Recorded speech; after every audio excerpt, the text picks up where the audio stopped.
I went 2 weeks without a single bite of food, while my own family watched and said nothing. Those 14 days stretched into an endless nightmare where I was invisible, unheard, starved both in body and in soul. Today, I'm going to tell you something I never thought I would share, and if for even a second this feels familiar, I only ask that you like this video and subscribe.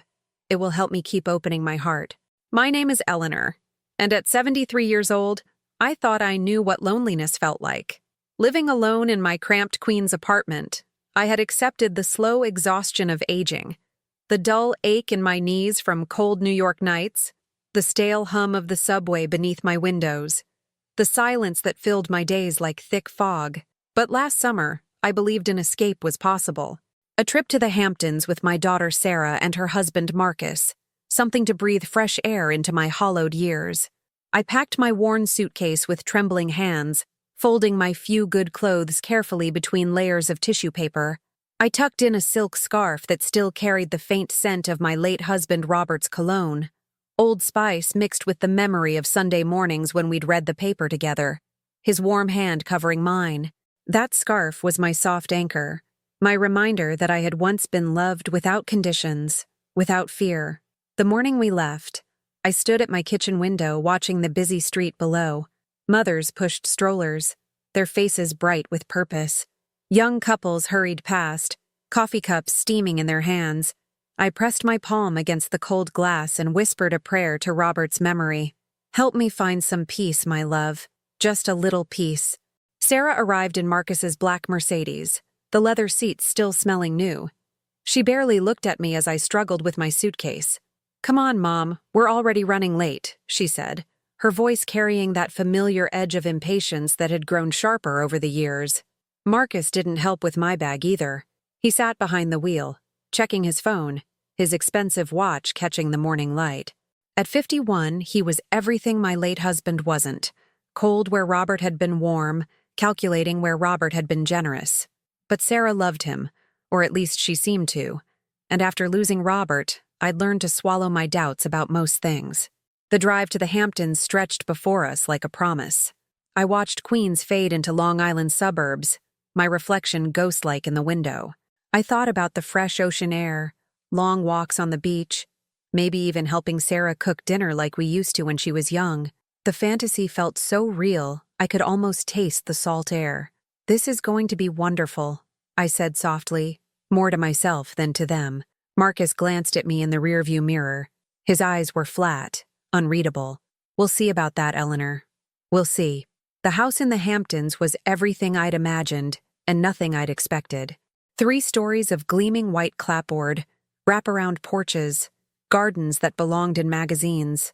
The ocean stretched beyond the dunes, endless blue meeting, endless sky. It should have taken my breath away. Instead, something cold settled in my stomach as I watched Marcus carry his own bags inside while leaving mine on the gravel driveway.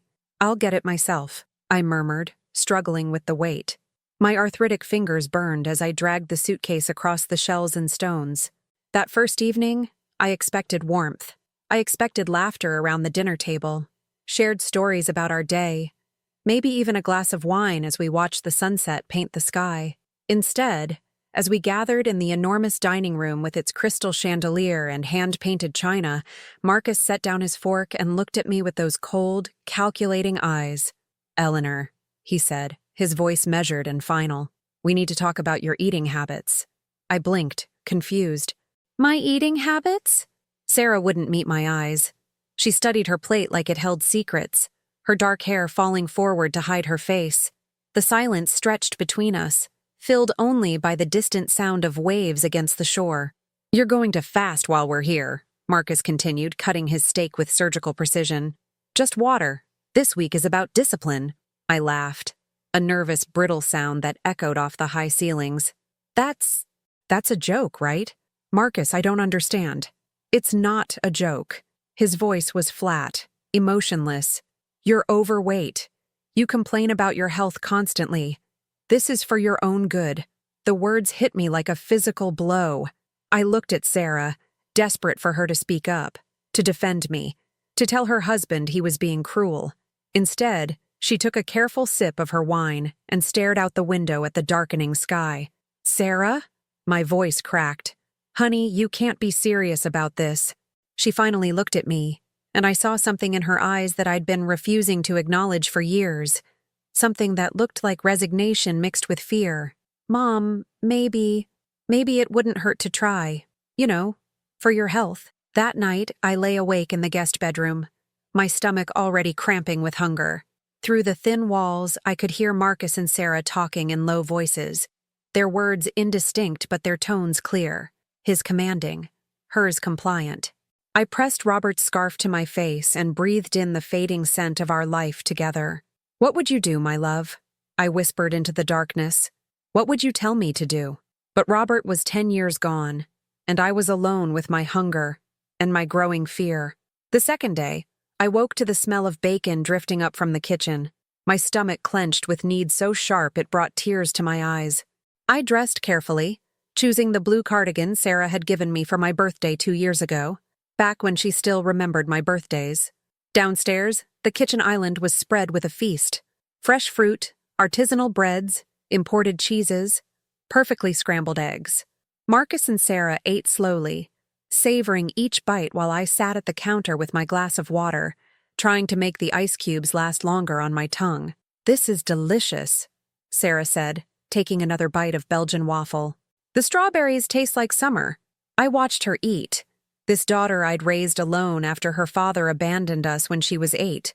I remembered those lean years in the Bronx, working double shifts at the diner while she slept, bringing home leftover pie when I could manage it, splitting single hamburgers between us, and telling her I wasn't hungry when the truth was I was always hungry back then too. But I'd done it gladly. I'd done it for love. "How are you feeling, Mom?" Sarah asked, not looking up from her plate. "Hungry," I said simply. Marcus set down his coffee cup. "Hunger is just a feeling, Eleanor. It passes. Mind over matter." I wanted to tell him that hunger wasn't just a feeling when you were 73 with diabetes and blood pressure medication that required food to absorb properly. I wanted to explain that my body wasn't the same as his 47-year-old personal trainer's body. Instead, I nodded and took another sip of water. By the third day, the headache started.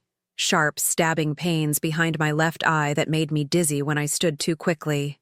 I'd been hungry before, during those early years after Robert died, when the insurance money ran out and I chose between groceries and rent. But this was different. This was imposed hunger, controlled hunger, hunger with witnesses who could help but chose not to.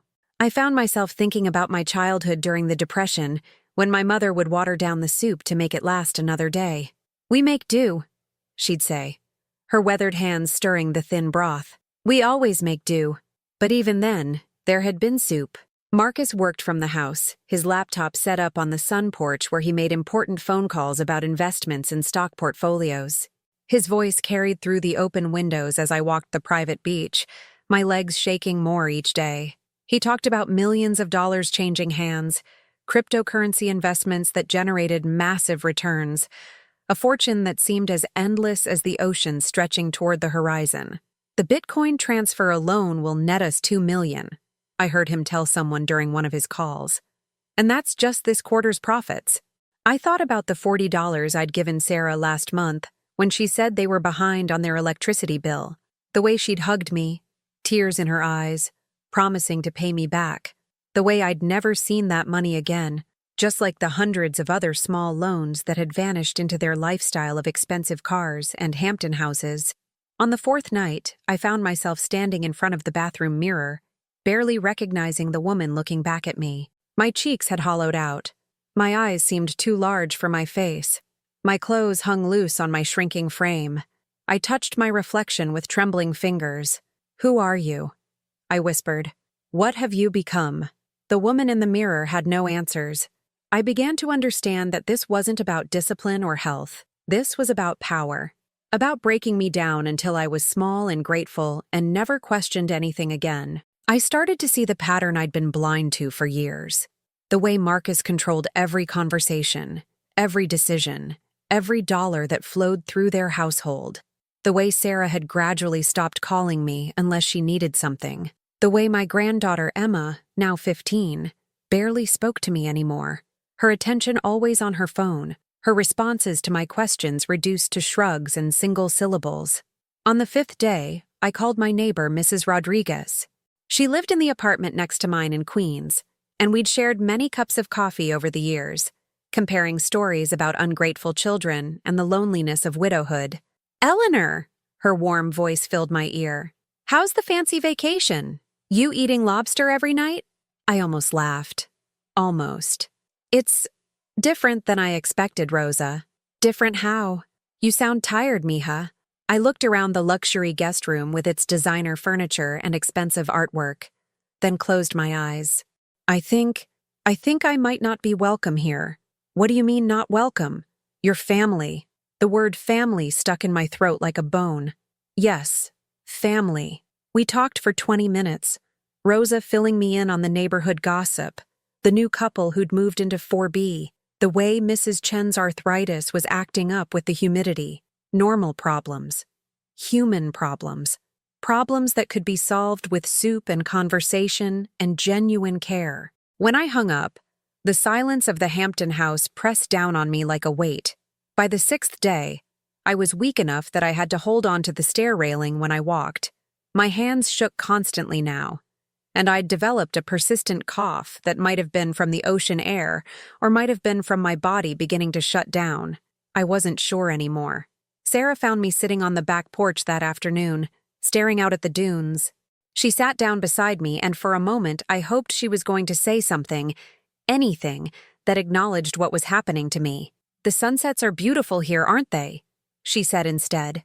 I turned to look at my daughter, this woman I'd carried for 9 months and raised for 18 years, and loved for 38 more. Her face was carefully neutral, the same expression she'd worn as a teenager when she didn't want to discuss her grades or her curfew, or the smell of cigarettes on her clothes. "Sarah," I said carefully, "I need to eat something, just a little something." She was quiet for so long I thought she hadn't heard me. Then she said, "Marcus knows what's best. He has a degree in sports medicine. I'm not an athlete, honey. I'm your mother." She stood up abruptly. "I'm going to start dinner." And she left me there, alone with the sunset she'd said was beautiful but couldn't share with me. That night, the dream started. I dreamed about Robert, young and handsome in his Navy uniform, the way he looked when we met at that USO dance in 1967.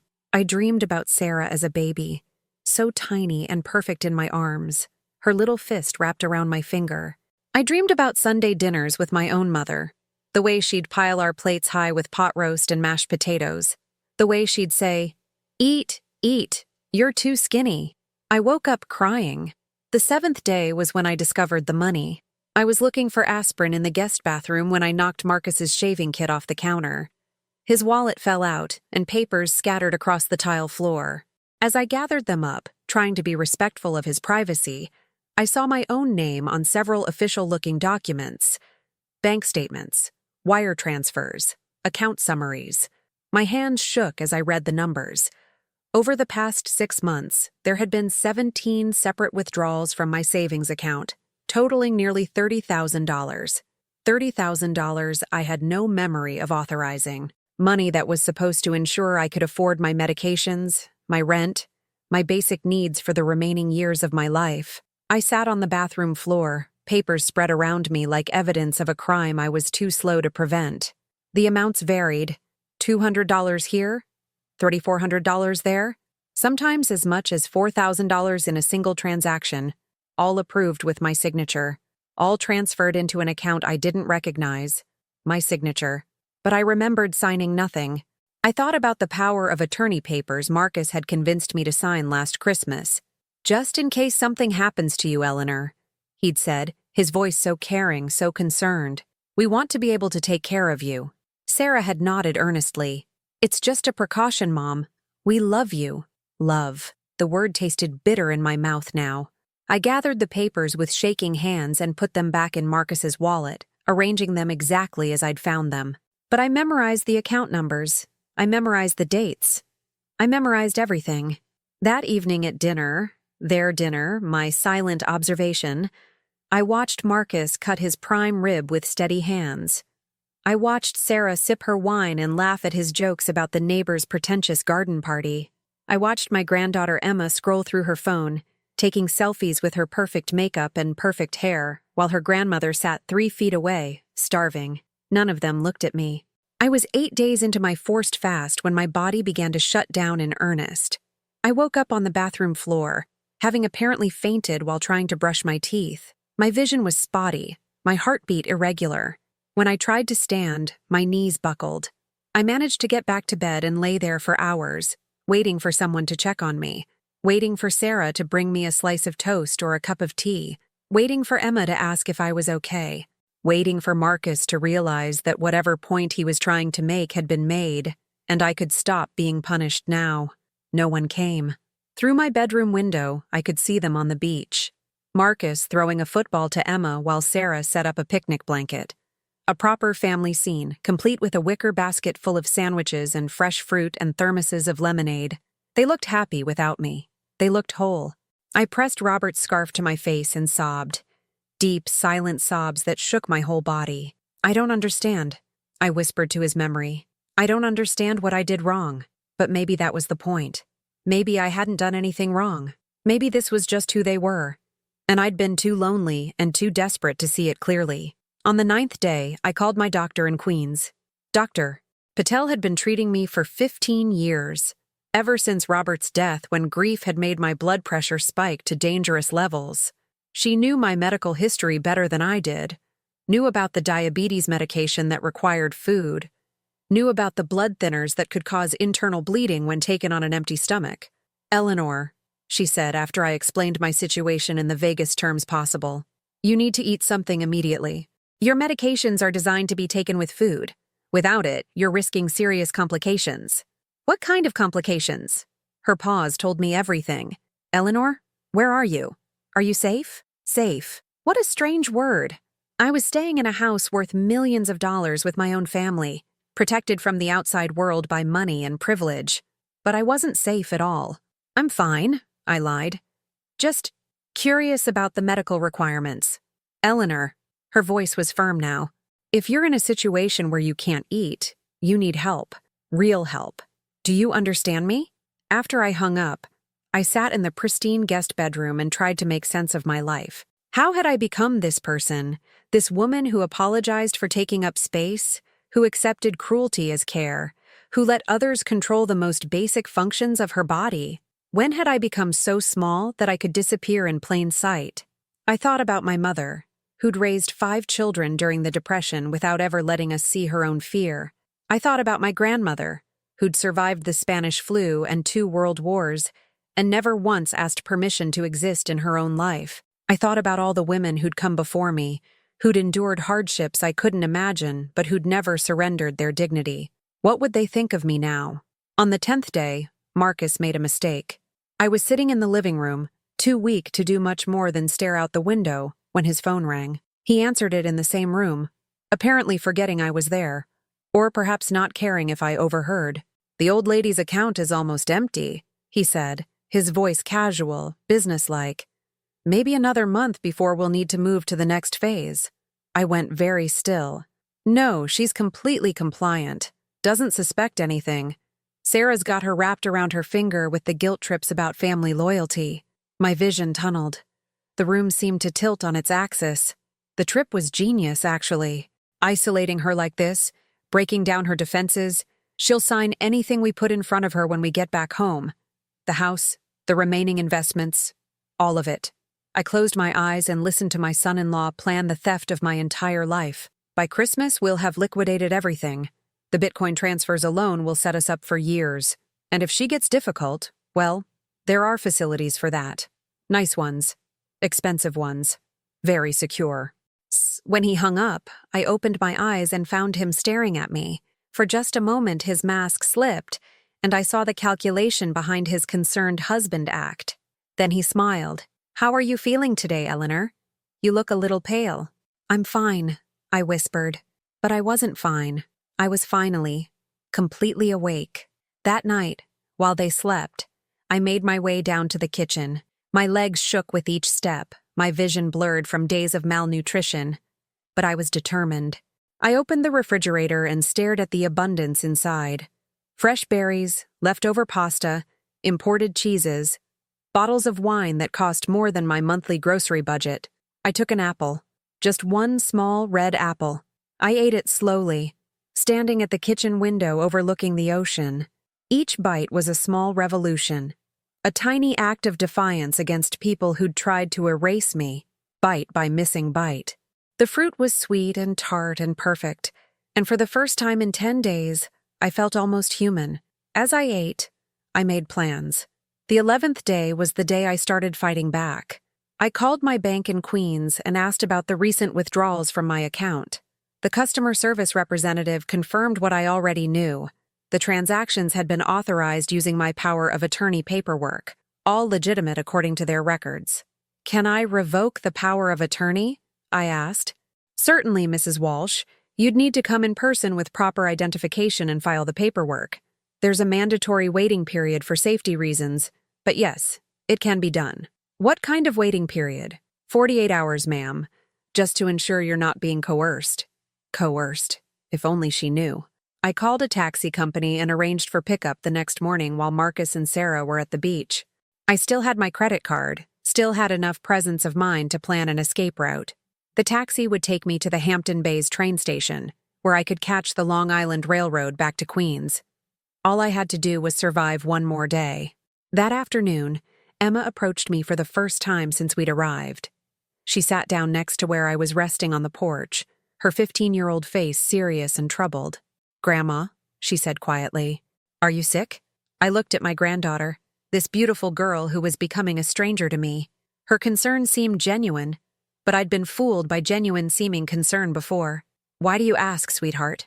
You look different, smaller, and you never eat with us anymore." For a moment, I considered telling her everything. She was old enough to understand, old enough to see the cruelty being practiced in her name, but she was also 15, and Marcus and Sarah were all she had. I wouldn't burden her with the knowledge that her family was built on theft and manipulation. "I'm just trying to eat healthier," I said. "Your stepdad is helping me." She studied my face with those intelligent eyes that reminded me so much of Sarah at that age. "He's not my stepdad, Grandma.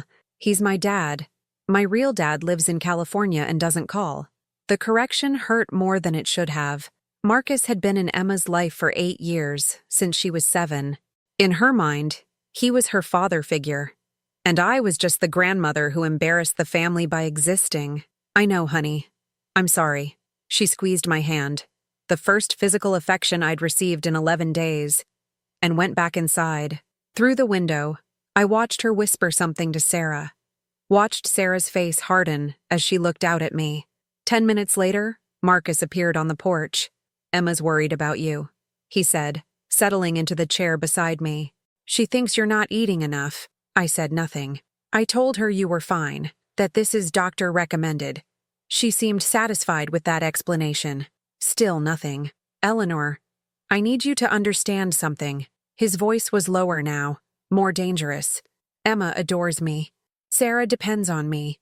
You're a guest in this family, and guests who cause problems aren't invited back." I turned to look at him fully. "What does that mean?" "It means if you say anything to upset Emma or cause trouble for Sarah, this will be the last vacation we take together, the last Christmas you're invited to, the last time you see your granddaughter." The threat was clear. My silence for my family, my dignity for their love. "Do we understand each other?" I nodded, because what else could I do? But that night, I packed my bag. The 12th day, I escaped. The taxi arrived at 7:30 a.m. while the house was still quiet. I'd left a note on the kitchen counter explaining that I wasn't feeling well and had decided to go home early. I thanked them for the lovely vacation and said I'd call when I got back to Queens safely. All lies, but polite ones. The ride to the train station took 20 minutes through the wealthy Hampton corridors I'd never see again. The driver, a middle-aged man with kind eyes and a Queens accent like mine, kept checking on me in the rearview mirror. "You okay, lady? You look a little pale." "I'm fine," I said automatically. "Just tired." "My mother's about your age," he said. "Lives in Astoria. I worry about her, you know. Kids don't always take care of their parents the way they should." I stared out the window at the million-dollar houses passing by, each one perfect and empty-looking in the morning light. "No," I said quietly. "They don't." The train ride back to Penn Station felt like waking up from a nightmare. Each mile between me and that house was a mile toward freedom, toward safety, toward the possibility of eating food again without permission.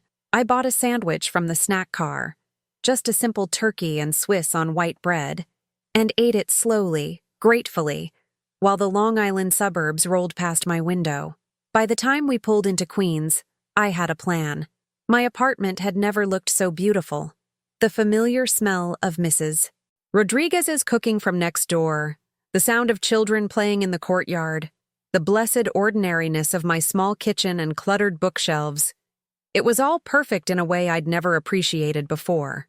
I made myself a proper meal: scrambled eggs, toast with butter, fresh orange juice. I ate sitting at my tiny kitchen table, savoring every bite like communion. My body was confused by the sudden nourishment after 12 days of starvation, but my soul felt lighter than it had in years. Then I called Detective Ray Morrison. Ray had been a beat cop in my neighborhood for 20 years before making detective. He'd helped me when my apartment was broken into 3 years ago, and he'd kept in touch afterward, the way good cops do with elderly residents. He was someone I trusted, someone who knew me as more than just a problem to be solved. "Mrs. Walsh," he said when I identified myself. "Good to hear from you. How was the Hamptons vacation?" I took a deep breath. "Ray, I need to report a theft." There was a pause. "What kind of theft?" "Financial theft. Someone has been stealing from my bank accounts using forged power of attorney documents." "Eleanor, that's a serious accusation. Do you have proof?" I thought about the papers I'd seen scattered across Marcus's bathroom floor, the conversations I'd overheard, the systematic starvation designed to break my will. Some, but I need help getting more. Who are we talking about here? Another deep breath. "My son-in-law, and possibly my daughter." Ray was quiet for a long moment. "Eleanor, are you safe right now?" "I'm home. But Ray, they don't know I'm investigating them. When they realize what I'm doing." "Where are they now?" "Still in the Hamptons. They think I came home sick." "Good. That gives us time. Eleanor, I want you to gather every financial document you have, bank statements, the power of attorney papers, anything related to your accounts. Don't leave your apartment until I get there. Do you understand?" "Yes. And Eleanor, you did the right thing by calling." After I hung up, I sat in my kitchen and cried. Not the silent, desperate tears I'd cried during those 12 days of forced starvation, but tears of relief, of anger, of a grief so deep it felt like drowning. I cried for the woman I'd been before this trip, trusting and naive and desperate for love. I cried for the years of small humiliations I'd accepted as normal. I cried for my granddaughter, who was growing up in a house built on lies. But mostly, I cried for my daughter, for the sweet little girl who used to crawl into my bed during thunderstorms, who used to help me bake cookies for the school fundraisers, who used to tell me she loved me without being asked. I didn't know when I'd lost her, or if I'd ever really had her at all. Ray arrived 2 hours later with Detective Lisa Chen, a woman about Sarah's age with sharp eyes and a gentle manner. They sat at my kitchen table while I spread out the financial documents I'd been avoiding for months. Bank statements that showed a steady decline in my savings, investment accounts that had been liquidated without my knowledge, life insurance policies that had been cashed in early. "Mrs. Walsh," Detective Chen said carefully, "some of these transactions show your signature." "Can you explain that?" I told them about the power of attorney papers, about Marcus's explanations that he was just helping me manage my finances, about how I'd trusted him because Sarah loved him, and I was so tired of handling everything alone. "Did you authorize these specific withdrawals?" Ray asked, pointing to the bank statements. "No. I signed papers giving him permission to help with my accounts, but I never authorized him to take money. I thought he was just paying bills, helping with organization." Deanna Chen made notes. "What made you suspicious?" So I told them about the vacation, about the forced starvation, the overheard phone conversations, the casual cruelty disguised as concern. I told them everything, and their faces grew grimmer with each detail. "Eleanor," Ray said when I finished, What you've described isn't just financial theft. It's elder abuse. Potentially criminal elder abuse. The words hit me like ice water. Elder abuse. I was a victim of elder abuse. What happens now? I asked. Date. Chen leaned forward. First, we freeze your account so no more money can be withdrawn. Then we build a case. The financial crimes are clear-cut. We have the paper trail. The abuse charges will be harder to prove, but your testimony combined with the financial evidence should be enough. What about my daughter? Ray's expression was kind but firm. Eleanor, if Sarah was aware of what her husband was doing, and especially if she participated, she'll face charges too. I nodded, though the knowledge felt like a knife turning in my chest. There's something else, Date, Chen said. Based on what you've told us about the isolation and control tactics, we suspect you might not be their only victim. Predators like this often have a pattern. They find vulnerable elderly people, gain their trust, then systematically steal from them. You think there are others? It's possible. Your case might be the key to stopping them from hurting other families. The thought that my pain might prevent someone else's gave me a strange comfort. That evening, I called Mrs. Rodriguez and asked her to come over for tea. Rosa had been my neighbor for 12 years, and she'd seen me through Robert's death, Sarah's various crises, and countless lonely holidays. If anyone could help me make sense of this situation, it was her. Mia, she said after I explained everything, I knew something was wrong when you called from that house. You sounded broken. We sat in my kitchen, sharing pastries she'd brought from the Dominican bakery, and for the first time in weeks, I felt like I was having a normal conversation with someone who actually cared about my welfare. What are you going to do now? She asked. I don't know. The police are handling the legal part, but emotionally... Rosa, I don't know how to live with the fact that my own daughter was part of this. She was quiet for a moment, stirring sugar into her tea. You know, when my Miguel started using drugs, I had to make a choice. I could keep giving him money and pretending he was getting better, or I could love him enough to let him hit bottom. What did you do? I cut him off, changed my locks, told him he couldn't come home until he got clean. She sipped her tea. Hardest thing I ever did. But you know what? 3 years later, he thanked me, said I saved his life. I thought about Sarah, about the woman she'd become under Marcus's influence. You think my daughter can be saved? I think your daughter is trapped, just like you were trapped. But Eleanor, you can't save someone who doesn't want to be saved. You can only save yourself. She was right, of course. But letting go of the hope that Sarah might come to her senses, might choose her mother over her husband, felt like another kind of dying. The 13th day back home, my phone rang. Sarah's name appeared on the caller ID, and I stared at it for 5 rings before answering. Mom? Her voice was tight with anger. What the hell did you do? I don't know what you mean. The bank accounts are frozen. Marcus can't access anything. They said there's been a fraud report filed. I closed my eyes. Sarah, we need to talk. We need to talk? Mom, you've destroyed our family. Do you understand that? Marcus has been helping you manage your money because you're getting confused, and this is how you repay us? Getting confused. The gaslighting was so smooth, so practiced, that for a moment I almost believed it myself. Sarah, your husband has stolen $30,000 from me. He was paying your bills. He was taking care of things so you wouldn't have to worry. What bills, Sarah? My rent is paid directly from my Social Security. My utilities are automated. What bills was he paying with my money? Silence. And why didn't you feed me for 12 days? That was a diet plan. You said you wanted to lose weight. When did I say that? More silence. Sarah, I said gently, I love you. I will always love you. But I can't pretend anymore that what you and Marcus did was okay. Mom, if you cooperate with this investigation, they'll arrest him. They'll arrest me. Emma will lose her family. And there it was. The emotional blackmail I'd been expecting. Choose between my granddaughter and my own dignity. Accept abuse or lose access to the only biological family I had left. What about me, Sarah? What happens to me? What do you mean? If I let you and Marcus steal everything I have, what happens to me? How do I pay rent? How do I afford medication? How do I buy food? We'd take care of you. The way you took care of me in the Hamptons? She hung up on me. An hour later, Marcus called. "Eleanor," he said, and his voice was different now, harder.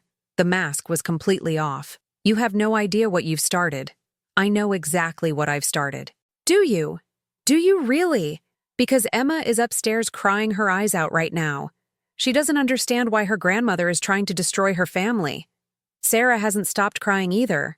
Maybe you should have thought about that before you decided to steal from me." "I was helping you, you stupid old woman. Do you think you're capable of managing hundreds of thousands of dollars? Do you think at your age you can make intelligent investment decisions? Hundreds of thousands of dollars."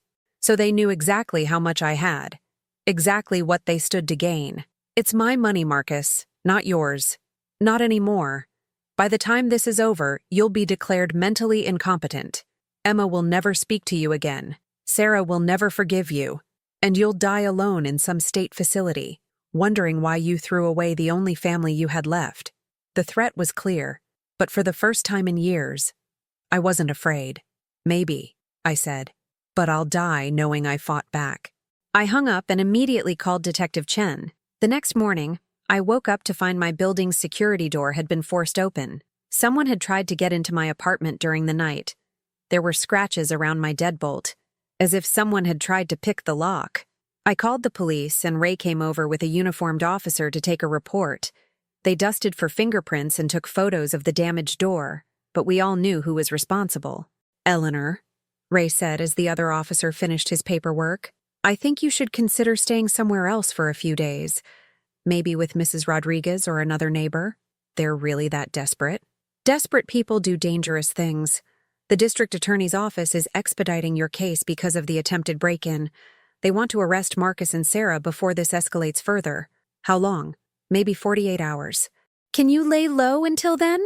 I thought about running, about hiding from my own family like a criminal. But I'd been running from confrontation my whole life, and look where it had gotten me. "No," I said. "I'm staying here." Ray frowned. "Eleanor, this is my home. I won't be driven out of my own home by people who've already taken everything else from me." That night, I sat in my kitchen with all the lights on. A baseball bat Robert had kept for protection lying across my lap. Mrs. Rodriguez had offered to stay with me, but I'd refused. This was something I needed to face alone. I thought about the woman I'd been 2 weeks ago. Frightened, compliant, grateful for scraps of affection from people who saw me as nothing more than a source of money. I thought about the woman I was becoming, someone who fought back, who demanded respect, who refused to disappear quietly. The transformation wasn't comfortable. Growing a spine at 73 was painful in ways I couldn't have imagined, but it was necessary. Around midnight, I heard footsteps in the hallway outside my door. Slow, careful footsteps that stopped right outside my apartment.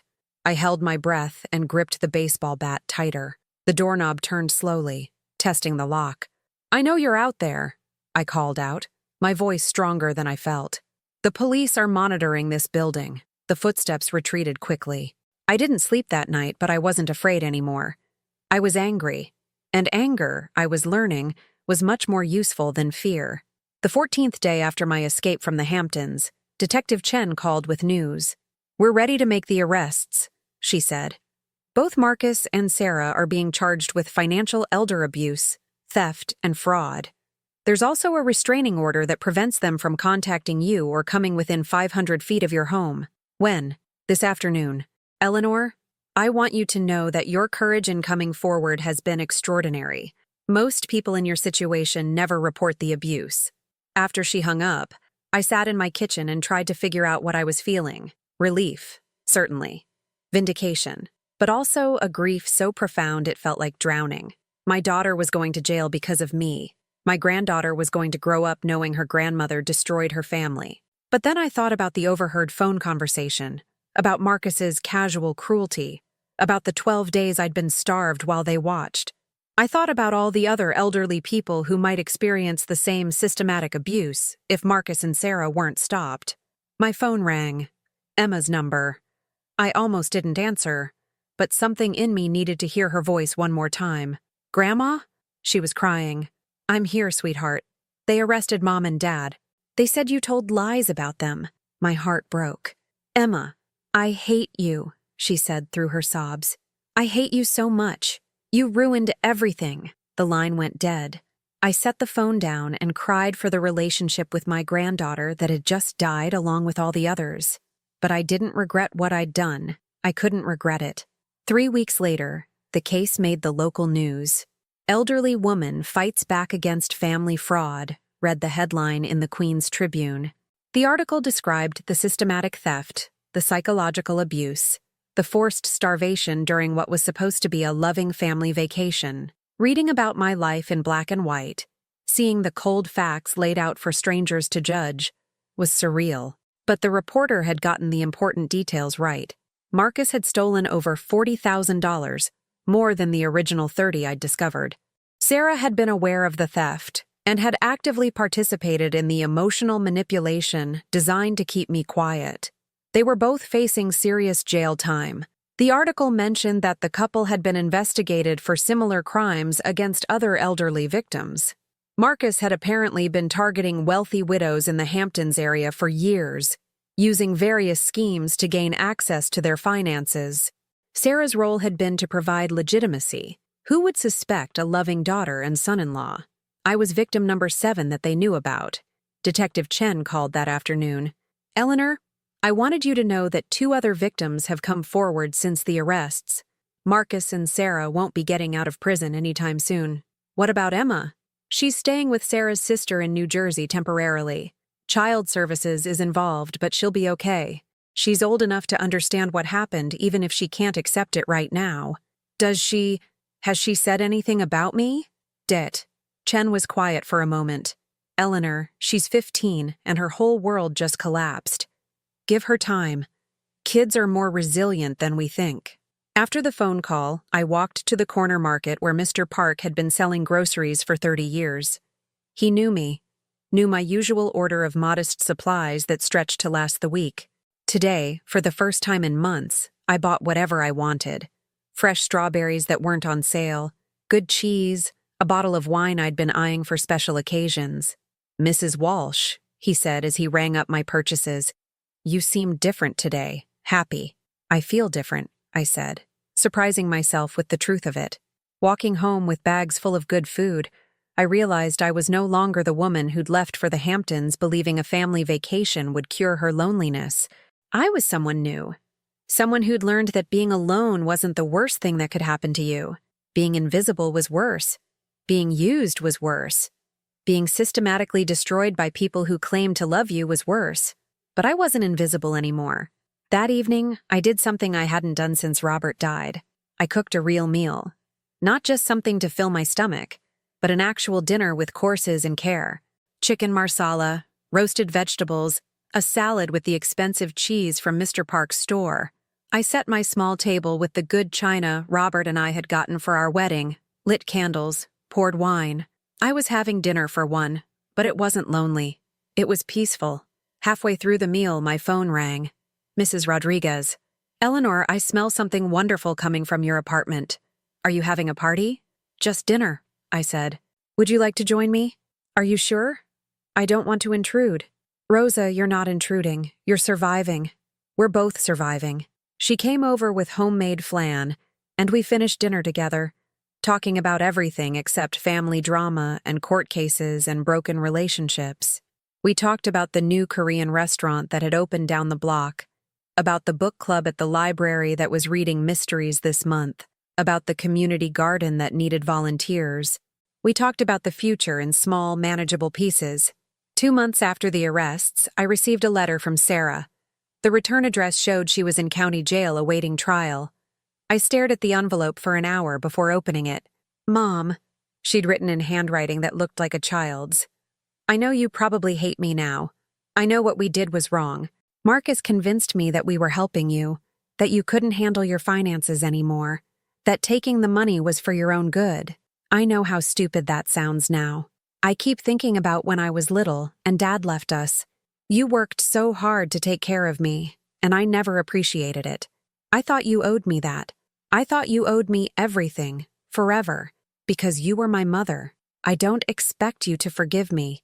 I just wanted you to know that I remember who you used to be before I became someone I don't recognize. You were strong then, You're strong now, maybe stronger than you've ever been. Emma asks about you sometimes. She's still angry, but I think she's starting to understand that what we did wasn't your fault. I hope you're eating well. Love, Sarah. I read the letter 3 times, then folded it carefully and put it in the box where I kept important papers. It wasn't an apology exactly. It wasn't a promise to change or a plea for forgiveness. But it was acknowledgement, and that felt like a beginning. The trial happened in November, 6 months after my escape from the Hamptons. I had to testify, had to sit in a courtroom and tell strangers about the forced starvation, the financial theft, the systematic degradation of my dignity. Sarah looked small in her orange jumpsuit, nothing like the confident woman who'd picked me up for our vacation. She wouldn't meet my eyes during my testimony, but she didn't dispute any of the facts either. Marcus, on the other hand, maintained his innocence. His lawyer painted me as a confused elderly woman who'd forgotten authorizing the financial transactions, who'd consented to the supervised fasting for health reasons. They suggested I was mentally incompetent, possibly suffering from dementia, definitely not a reliable witness. But the evidence was overwhelming. Bank records, recorded phone conversations, testimony from the other victims who'd come forward. The jury deliberated for less than 3 hours. Guilty on all counts. Sarah was sentenced to 4 years in prison. Marcus got 12. Walking out of that courthouse, I felt something I hadn't experienced in decades. Justice.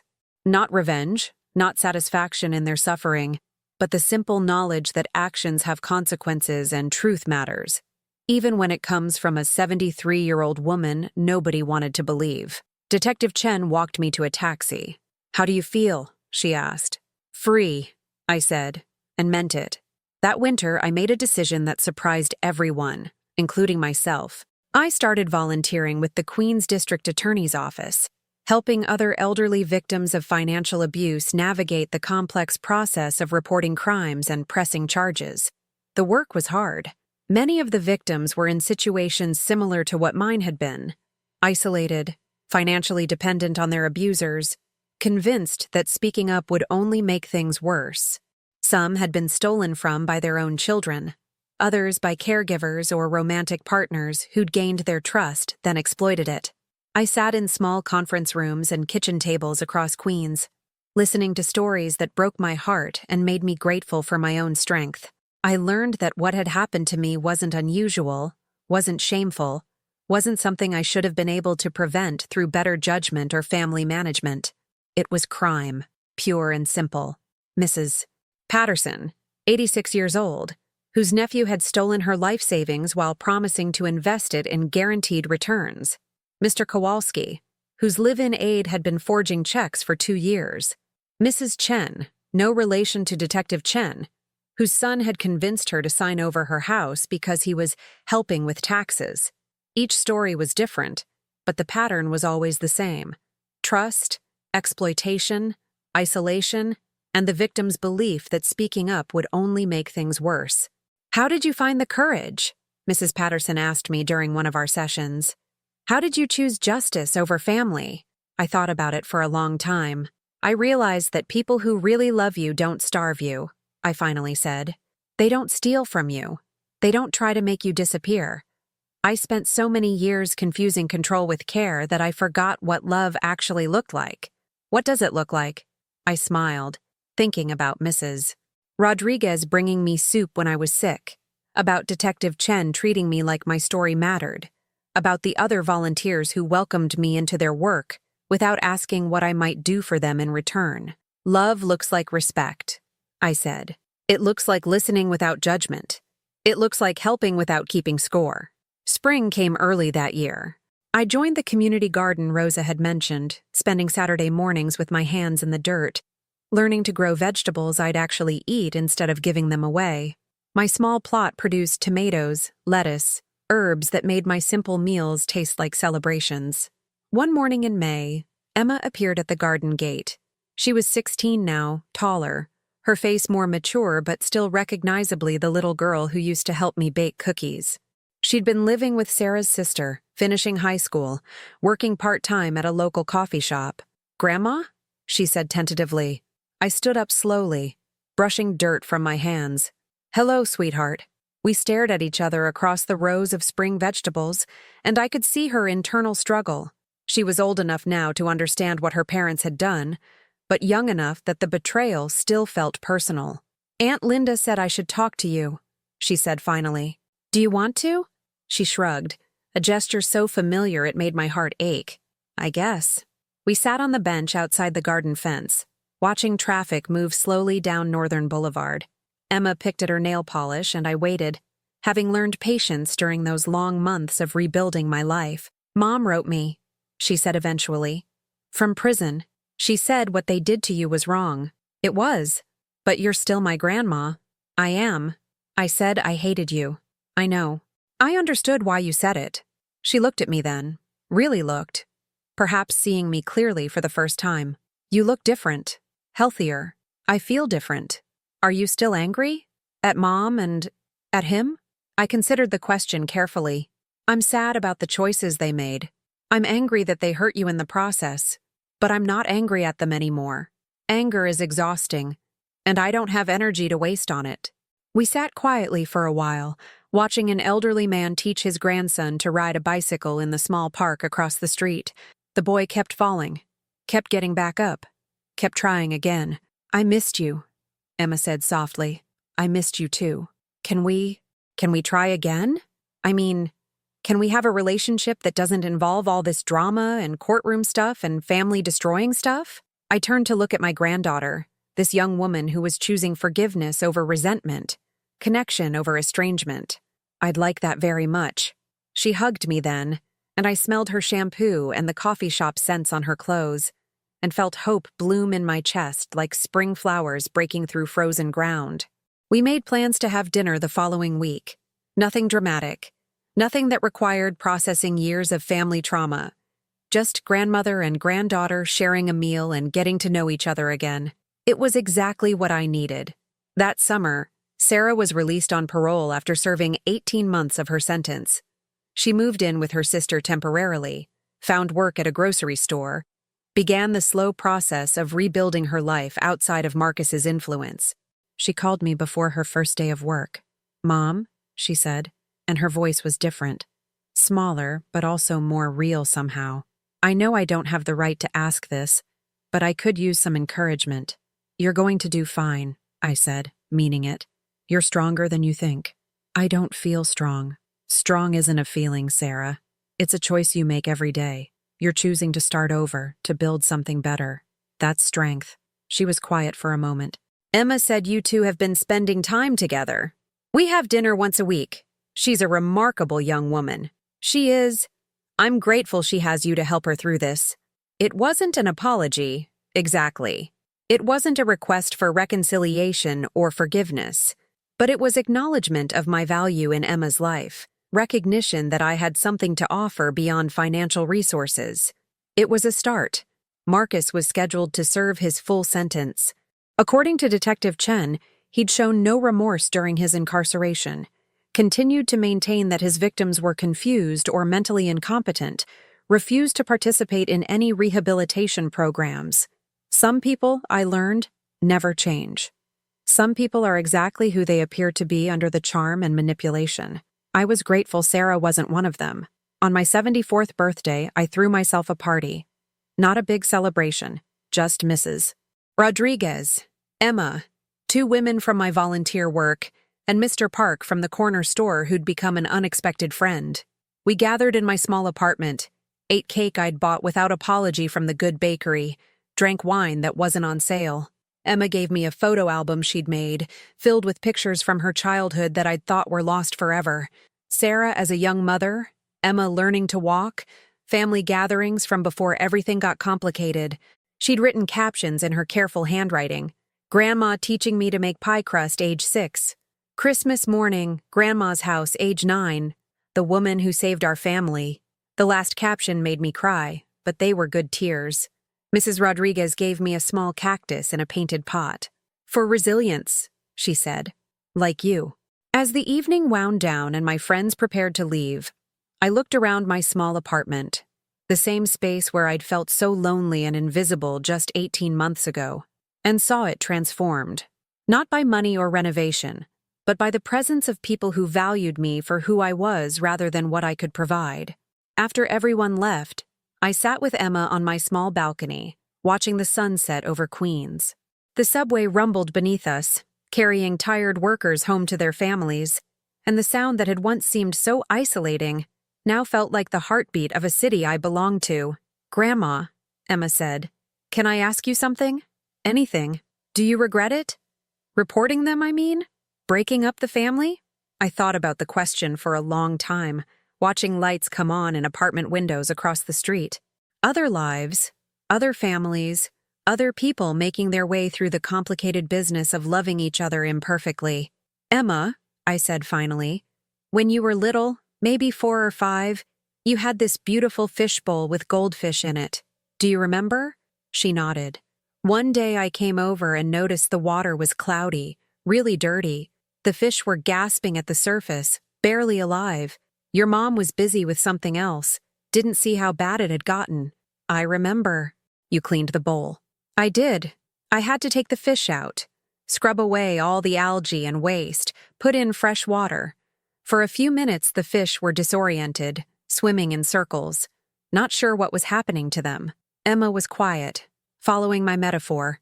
"But once the water cleared, once they adjusted to their new environment, they were healthier than they'd been in months. They lived for 3 more years in that clean water." "So you're saying the family was like the dirty fishbowl?" "I'm saying sometimes you have to disturb the ecosystem to save the life inside it. Your parents were slowly poisoning all of us with lies and manipulation and cruelty. Someone had to clean the water." She leaned against my shoulder. "I'm glad it was you." As we sat there in the growing darkness, I thought about the journey that had brought me to this moment, the forced starvation that had awakened my survival instincts, the theft that had taught me the difference between love and exploitation, the betrayal that had shown me my own strength. I wouldn't wish that experience on anyone. The pain had been real, the losses significant, the damage to family relationships possibly permanent, but I also wouldn't trade the woman I'd become for the woman I'd been, invisible, compliant, grateful for crumbs of affection from people who saw me as nothing more than a resource to be managed. I'd learned to feed myself, literally and figuratively. I'd learned to value my own voice, my own needs, my own right to exist without apology. I'd learned that dignity isn't something other people give you. It's something you claim for yourself and defend fiercely. Most importantly, I'd learned that family isn't defined by blood relations or legal documents or shared addresses. Family is defined by love, respect, and the choice to show up for each other without keeping score. Looking at Emma beside me, her young face serious as she processed the complexities of our rebuilt relationship, I felt the deep satisfaction of having genuine connection with someone who valued me for who I was, rather than what I could provide. This was what love looked like. Not the desperate hunger I'd felt for so many years, trading money and compliance for scraps of attention. This was mutual respect, honest communication, and the freedom to be fully myself without fear of abandonment. At 74, I was finally learning how to be loved and how to love in return. The following year brought unexpected developments. Detective Chen called to tell me that my case had inspired new legislation protecting elderly victims of financial abuse. The Eleanor's Law, as it became known, required additional safeguards for power of attorney arrangements and mandatory reporting for financial institutions when they suspected elder abuse. "Eleanor," she said, "your courage to come forward has literally changed the law. Other people will be protected because of what you did. The knowledge that my suffering had purpose, that other elderly people might be spared similar ordeals because I'd refused to stay silent, gave me a sense of completion I hadn't expected." I was invited to speak at a conference for social workers and elder care advocates. Standing at that podium, looking out at an audience of people dedicated to protecting vulnerable adults, I felt the full weight of my transformation. 2 years ago, I told them, I was a woman who'd forgotten her own worth. I'd spent so many years apologizing for existing, grateful for any attention, even when that attention came with cruelty attached. I believed that being family meant accepting abuse, that love required sacrifice of dignity. I learned that's not love at all. That's exploitation dressed up in familiar clothes. Real love doesn't ask you to disappear. It doesn't demand you hand over your financial security. It doesn't starve you into submission or isolate you from support systems or gaslight you into questioning your own reality. Real love sees you, values you, and fights for your well-being even when it's inconvenient. After my speech, a young social worker approached me. "Mrs. Walsh," she said, "my own grandmother is in a situation similar to what you described. She's being manipulated by her stepson, but she's afraid to speak up because she doesn't want to lose access to her grandchildren. What will you tell her?" I asked. "I'll tell her that her voice matters, that she deserves respect, that losing people who don't really love you isn't actually a loss. It's a liberation." I smiled, hearing my own hard-won wisdom reflected in her words. These days, my life looks nothing like it did during that nightmare vacation in the Hamptons. I wake up each morning in my small Queens apartment, make coffee without asking anyone's permission, eat breakfast without surveillance or judgment. I tend my garden, volunteer with other abuse survivors, have dinner with Emma every Sunday. Sarah and I speak occasionally now. Brief phone calls where she updates me on her job search, her therapy sessions, her efforts to rebuild relationships with Emma and her sister. She's different now, humbler, more aware of how her choices affected others. We're not close, may never be close again, but we're civil. We're working toward forgiveness, though it's slow going and may take years to achieve fully. Marcus remains in prison and will for many years to come. I don't think about him often, but when I do, I feel a sadness for the life he chose to live and the people he chose to hurt.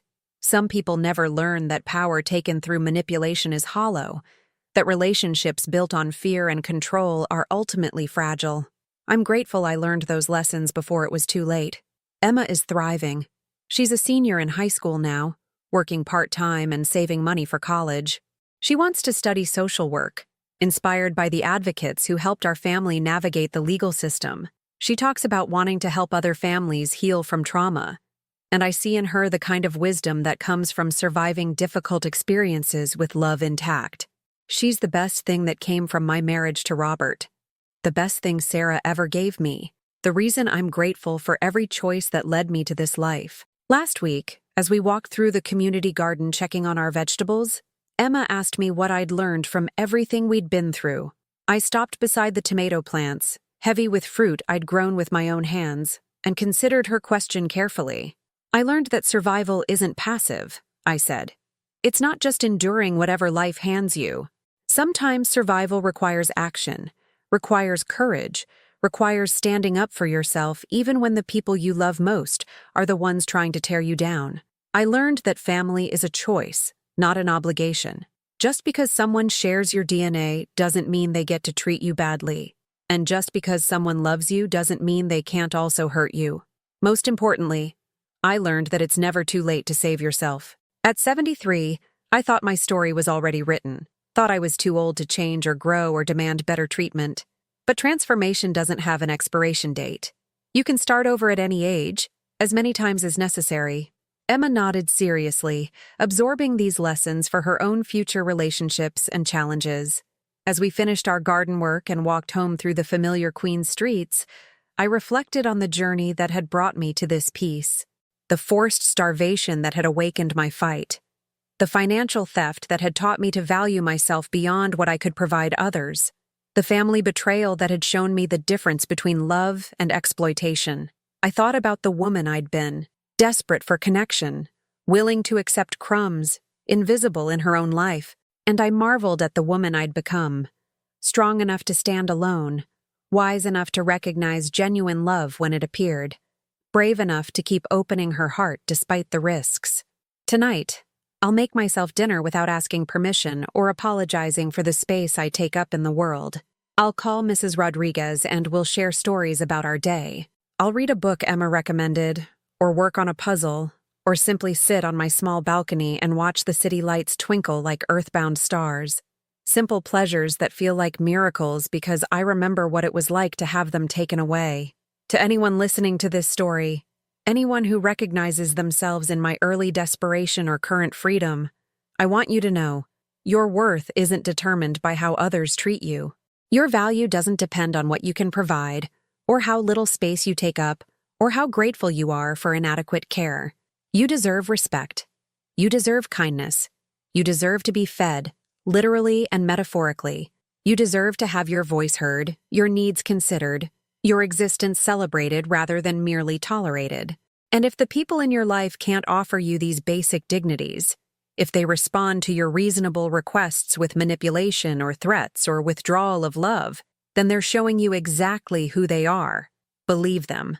Protect yourself. Choose yourself. It's never too late to save your own life. I know because I saved mine, and I was 73 years old when I finally learned how to fight back. The woman who went to the Hamptons believing that any family attention was better than none, who accepted starvation as discipline and theft as help, who apologized for existing in her own story, that woman is gone. In her place stands someone I'm proud to be, a survivor, an advocate, a woman who learned that dignity is non-negotiable and love without respect is not love at all. The sunset from my queen's balcony is just as beautiful as any Hampton Beach view, but this one belongs to me.